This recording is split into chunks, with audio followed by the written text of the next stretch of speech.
treatment he was going to have would have been chemotherapy, and there's loads of different forms of chemotherapy. Again, it will be in a sheet I'll give you, but not really any sort of palliative care. Obviously, friends and family were helping, support him, because he couldn't do things on his own anymore. Like, especially when he was not working, money situation became a problem. But because he kept saying he was all right, and he had a slight like cough anyway, or infection on the chest, he could never get rid of that, and that's eventually like what killed him. Not the actual leukemia itself, which is people need to realise it was like respiratory failure. But no, when he was in hospital itself, because he couldn't start chemo, the chemotherapy ward that he was assigned to couldn't really do much, because the bed he was going to stay in would have been only for chemo patients, so they couldn't do that. But then they couldn't put him in A&E because too much infections go around. So my dad was sort of left on a whim, and then put in like odd offices and bits and pieces, and they were quite bad, and I had to wait to find a bed. And especially in the chemo ward, my dad didn't want to be there anyway, because he didn't want to look at people he was going to be like. And especially he was saying himself, I'm taking up someone else's bed. But I did say to him, like, your care comes first now.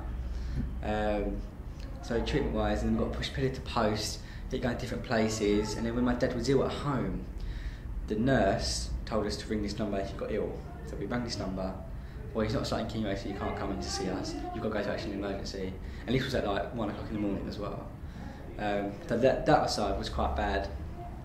And the only downside, I think, is because they have so many doctors and different things going on, you see so many, and so many of them have different views on how to take it, and it kind of slowed the process down a little bit.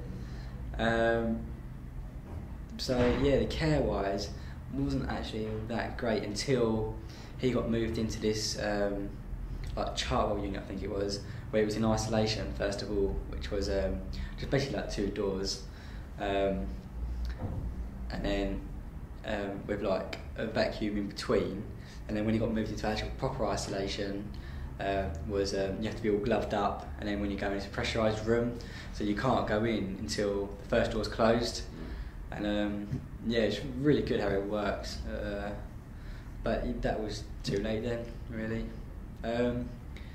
When he was in the ward, the only good thing, again, which I'd like to mention, is like that he's quite homely. They've got their own telly in every individual room with like free view, so you are quite at home. And it was donated by charity, so, and Valiente Nolan, hence why we donated money to that, because like you don't want to be stuck in there, like horrible.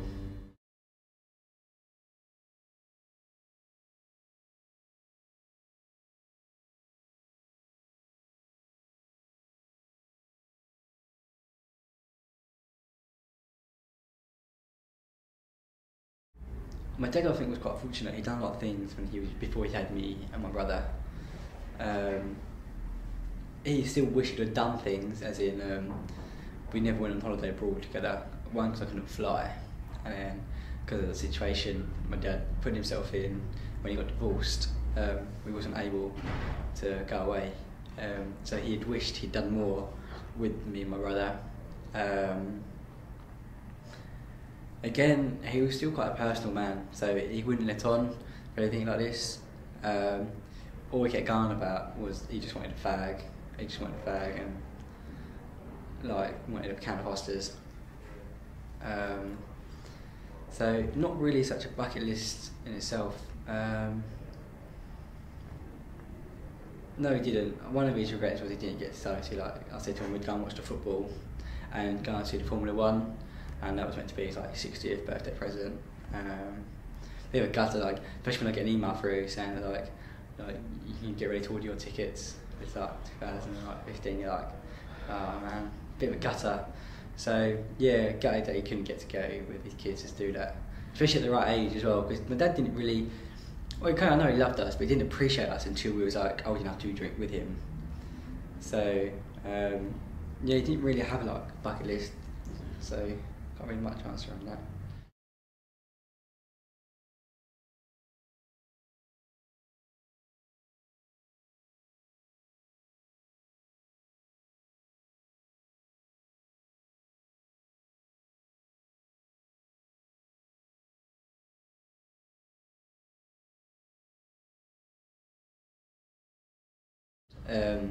definitely like in the pub, over a game of football, Formula One, either in the kitchen, like having a couple of drinks because he was never allowed to smoke in the living room. So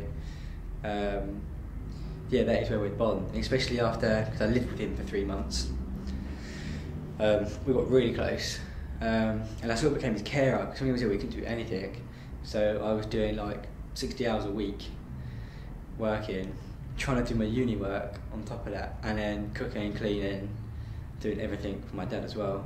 So and we got really close, like going to the pub together, doing bits and pieces, like taking walks, and actually talking, which we never really did much. Yeah, we had arguments, especially about religion, so played quite a big part actually in that. So we had a couple of arguments that he didn't believe, and so it was interesting. I basically what he just does me like, why didn't he believe in God? That's what I asked him, and he told me he opened up about his mum and how he actually felt, which I think he suppressed. Being the youngest as well, like all his older brothers and sisters, there's a good between him and the next youngest. He's about 6 years, so it's quite a big age gap, especially when everyone moved away from home. And I just felt, I think he felt a bit isolated, on his own, definitely, without my mum. And he loved his dad as well. Like he's like when he was going to move in with his dad after his mum passed away, and he was just saying that him and my mum were going to move in, but then his stepmom moved in instead, and it took him by surprise. He didn't really want that. And just other general things about arguing, like dinner situations, like what do you want for dinner? And like I was cooking something, he wasn't eating. He never used to eat anyway. And whatever I cooked him, it was just never good enough. Like you name it, I'd do him from pasta bowls to like minced lamb shanks, and he just wasn't having it. If he couldn't cook it, he wouldn't eat it. That was it. He just wanted to cook himself, and he just generally couldn't. We had some good times down there as well. We nearly blew the caravan up by the microwave blew up and got set alight, and he threw water to extinguish it. But where our caravan is, below the microwave was our telly and all the electrics with all the wires, and it just all dripping through. And so we had some good laughs as well, as well as bad times.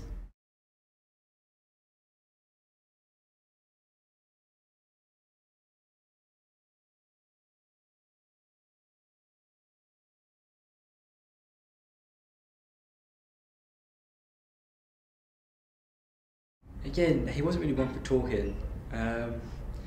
He just made me promise him that, like, I will do what I want to do. Like, don't worry about anyone. Like, you have to like make yourself happy.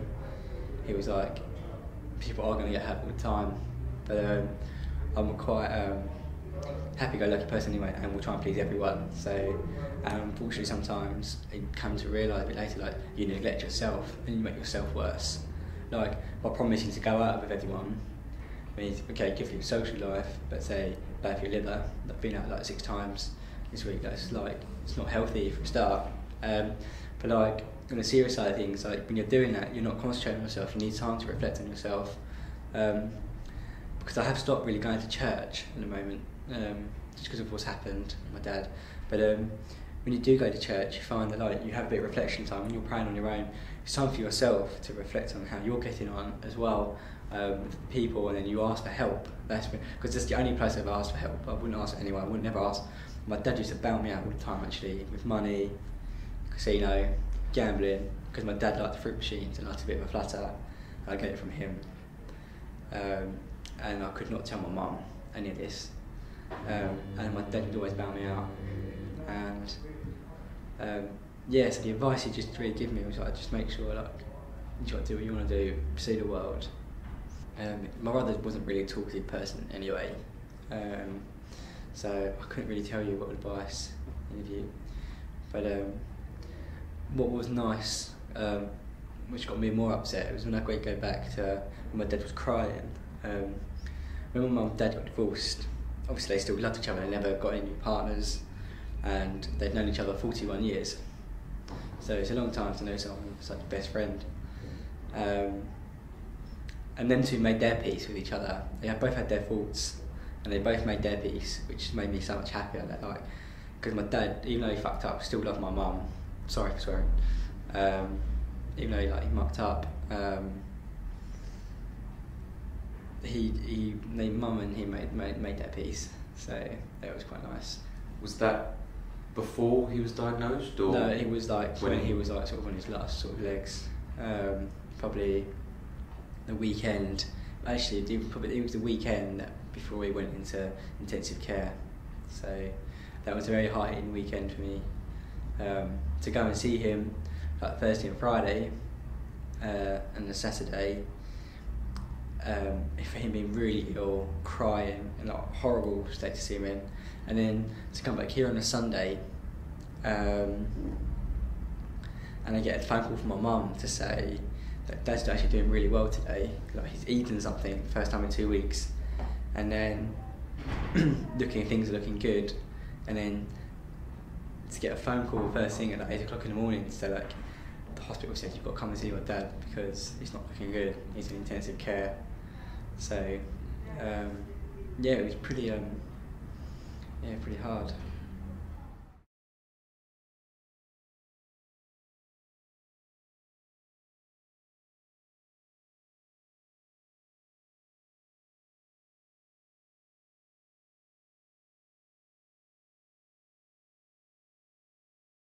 No, it was before I stopped going. Before my dad passed away.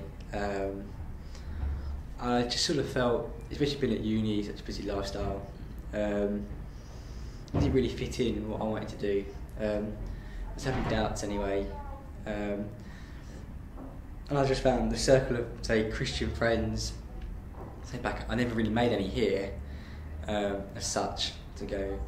And the ones back at home weren't what I wouldn't call friends. They wouldn't, on the off chance, just give you a text, say how you're doing. Like, if you didn't see them at church, you wouldn't see them. Like, and if you don't go through a period of time, they don't invite you out. They stop inviting you out. They stop doing bits and pieces.